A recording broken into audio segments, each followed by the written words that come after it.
Good morning, folks. With Christmas Eve later tonight, I was really hoping I'd be coming on here with something light. But that's not what today is. If you're just tuning in, this is the Undead Theory. And we've got some interesting reports coming in from all over the country. And before you ask, no, this isn't a bit. This isn't content. I'd trade every view I've ever had for one boring morning where this never happened. But we're not getting that morning. It's 6:12 a.m. local time. If this is coming through clean, you're close enough to still have working relays, or you're lucky enough to be in range of our transmitter. Keep your radio volume low. If you're at home, stay there for now. Do not go outside to investigate sirens, shouting, or anything that looks like a scene. I'm going to be very careful with what I say, because rumors are spreading quicker than facts. Everything you're about to hear is either confirmed by multiple independent reports, or it's clearly labeled as unverified. Here's what we know. Since roughly 4:30 a.m., emergency services across multiple regions have reported what they are officially calling violent incidents involving disoriented individuals. That's the sanitized language. The plain language is this: people are attacking strangers in public spaces. The incidents are clustering, not random, not limited to one city. We're hearing the first wave out of small towns, commuter corridors, and the kind of places that usually don't make national news. Then the bigger population centers start lighting up the boards, right as morning traffic kicks in. If you're just tuning in, you're probably doing the normal thing. You assume it's a riot, a drug situation, or some kind of coordinated violence. Totally understandable. It might also be why people are walking straight into it, because the consistent detail across these reports isn't just the aggression, it's how the attackers move. Same description, over and over, slow, unsteady, blank, like they're not fully present. Then that sudden snap of focus when someone gets close. And then, contact. We're not broadcasting video, we're not repeating social media clips, we're not reading random posts, we're sticking to dispatch chatter, local station confirmations, and direct witness calls that match details across regions. It's now 6:30 a.m. We have a brief emergency bulletin that just hit multiple county systems. I'm going to read it exactly as received. Residents are advised to remain indoors. Avoid hospitals and emergency rooms unless absolutely necessary. Avoid all large gatherings. Do not approach individuals behaving erratically. Maintain distance and contact local authorities if safe to do so. That's the official line. Now here's what's happening on the ground. And this is where the pattern starts to matter. The earliest cluster appears tied to medical facilities. Overnight hospital staff, long-term care facilities, and a handful of rural clinics are reporting violent events inside the building, then rapid escalation, then staff either leaving or locking down entire wings. We're also receiving reports of emergency departments going on diversion, which means ambulances are being redirected. That's a big deal. It's one of the first visible cracks in how the country keeps itself alive on a normal day. Coming up on 7 a.m., we're going to take a call. If you're thinking about calling in, understand phone lines are unstable, and anything you say could be heard by other listeners. Do not share your exact address, do not name your children, do not say anything you wouldn't say in public. Okay, I'm hearing you. Speak. Caller says they're a highway maintenance worker. They're calling from a service truck on a secondary route outside a mid-sized town. Traffic is building with no obvious reason. People are out of vehicles, standing around. There's an argument at the front of the line, then one person lunged at another and wouldn't stop. Okay, hold on. You're telling me people are actually biting chunks out of each other right now? Alright everyone, take a breath with me. I'm sure it's just a fight that got a bit out of hand. Caller says police arrived and the crowd didn't calm down. Some people ran toward it to film, some ran away, and some just froze. Caller says, quote, "It's like they don't know what kind of emergency this is yet. Do you see more than one attacker, or is it a single person?" Caller says they see two now, both moving slowly, not running. They appear to be drawn towards sound. Caller is staying in the truck and keeping the engine off. The caller line cut out, folks. Let's cut to a commercial. Look, here is the new Band-Aid plastic strip with new Super Stick. It sticks better than any other bandage. The proof? Take a dry egg at room temperature. Touch the egg with any other bandage. Brand X, brand Y.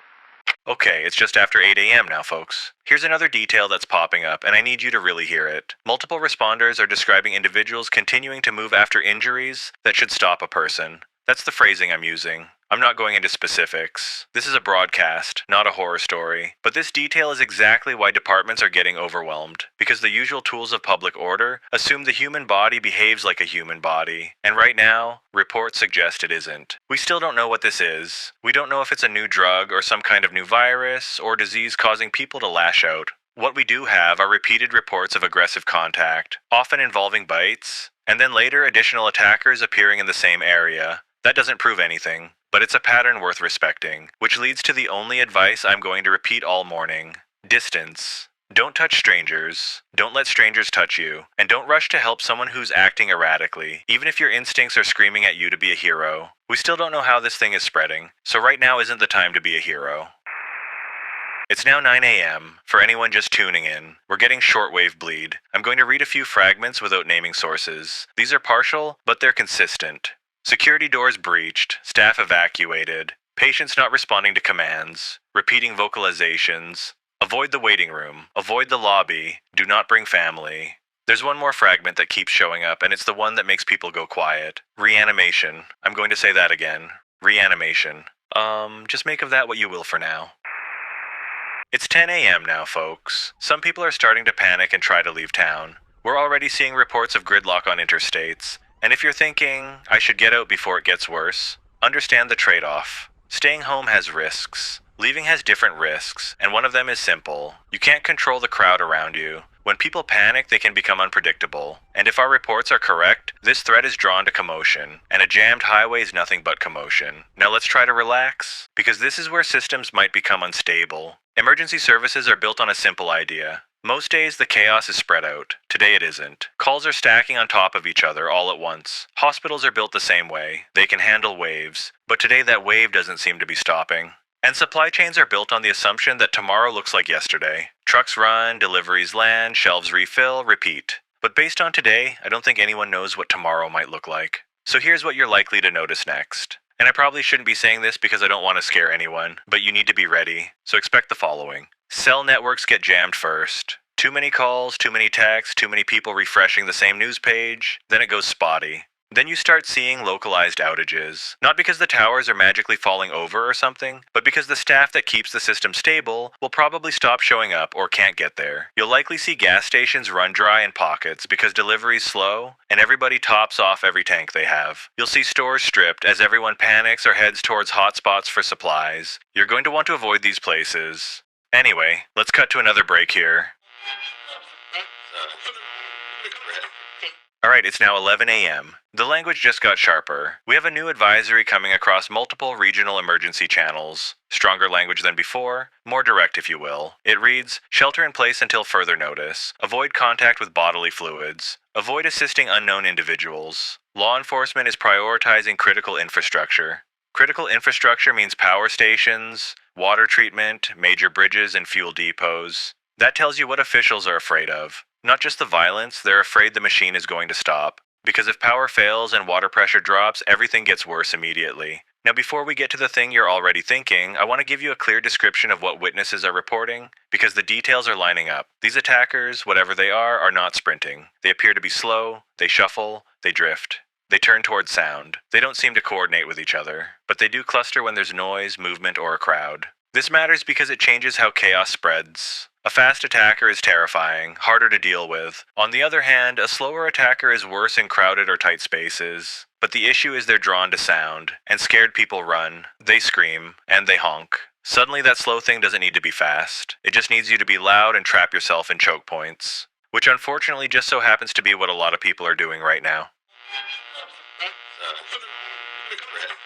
It is now noontime, folks, and we're getting a confirmed report from a regional emergency channel that multiple flights have been grounded in at least one major hub due to what they're calling security incidents inside the terminal. Again, airports are crowd machines. And we're still getting that medical facility pattern. Which brings us to the thing I'm going to say next. And I want you to understand why I'm saying it, because the evidence is lining up too cleanly. Because the word reanimation keeps showing up. Because multiple callers, multiple responders, and multiple internal channels are describing the same impossible sequence. A person is pronounced dead, then later that person is moving again. Not confused. Not stumbling like they're waking from anesthesia. Moving with aggression, with fixation, and with no apparent awareness beyond reaching for the living. We've got a word for that. We all do. and I'm not going to pretend we don't. Just because it sounds embarrassing to say out loud on a serious frequency. This is starting to look like a zombie outbreak. Slow walkers, contact-driven spread, hospitals as the ignition point, crowded places as the accelerant, and if that makes your skin crawl, good. You should be afraid right now because that fear is the only thing that's going to keep you alive. Not unless you decide to go and do something stupid. 2 p.m. now, folks, and we're going to keep broadcasting as long as we can. If you lose us, scan for any emergency frequency still transmitting. If you find another human voice, write down what they're saying, then share it carefully, only with people you trust. And if you're at home right now, in this moment, and your door is locked, your lights are low, and your space is quiet, you're already doing better than the crowds. This is still early, that matters. The first day is where confusion kills more people than the threat itself. Stay calm, stay quiet, stay inside if you can, and if you hear someone outside yelling for help, don't throw your door open on instinct. Watch first, listen first, confirm first. The world might not feel like it has changed yet, but the reports say it has. And I hate to say it, but I don't think anything is ever going to be the same again. We're officially living in the beginning of a chapter. Nobody wanted to be real. We're going to take another quick break here.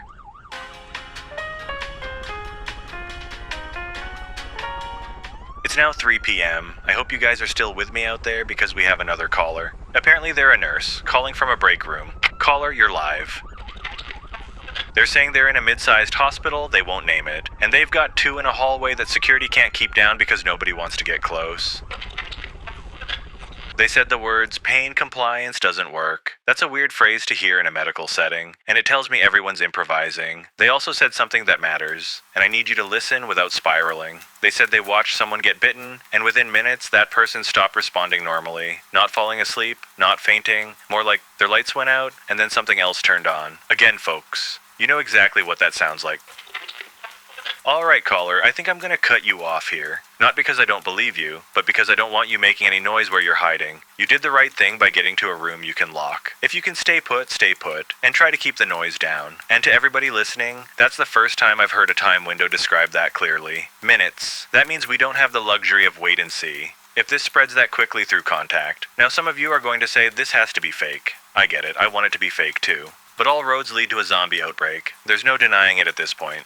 We're going to quickly cut to another break here. We have more information coming in. Okay, it's 5 p.m. now. This has been the longest day of my life, and I'm sure all you listeners can agree with me. We've got a rumor circulating online that there's a safe zone at a stadium. I'm going to say this once, and I'm going to say it plainly. A stadium is another place that you absolutely do not want to be in. Crowds need to be avoided at all costs. Even without the dead rising, a stadium with panicked people is still a hazard. You don't know who's hurt. You don't know who's been exposed. You don't know who's lying about being sick. And that's not a judgment. That's just reality. So if you're hearing everyone go to X, and X is a big, obvious landmark, understand what you're actually being invited into. A choke point. You need to avoid the places where people funnel. Hospitals, terminals, stations, malls, arenas, and anywhere the words help is being provided, because if this started in medical facilities, those buildings are the match head. And if it's showing up in airports, those buildings are the wind. Okay, hold on. We're getting a cut in. This is not a full EAS tone, but it's close. It's one of those emergency interruption feeds that piggybacks on local radio. I'm seeing the text now. It's a temporary shelter-in-place advisory for parts of the region. They're not using the word quarantine. They're not using the word infected. They're calling it civil disorder with medical risks. That's them trying to say zombies without saying zombies. And here's the thing, you don't need them to say the word to understand the math. If it spreads through contact, then the worst place to be is anywhere strangers are pressed together. If it turns people quickly, then the worst time to be brave is right after the first bite. If the dead can move again, then the worst habit you can have is assuming someone is no longer a problem just because they stopped. That last part is going to get people hurt because it's going to feel cruel. It's going to feel wrong. It's going to feel like you're refusing to see someone as human. But the reports are telling us the hard truth. Something is walking around in bodies that should no longer be moving. And if you're listening and you're alone and your hands are shaking because it's finally hitting you, I want you to hear me. You're not crazy for being scared. You're not weak for wanting to lock the door. And you're not selfish for choosing quiet over chaos. Like I said earlier, that fear you're feeling right now is going to keep you alive.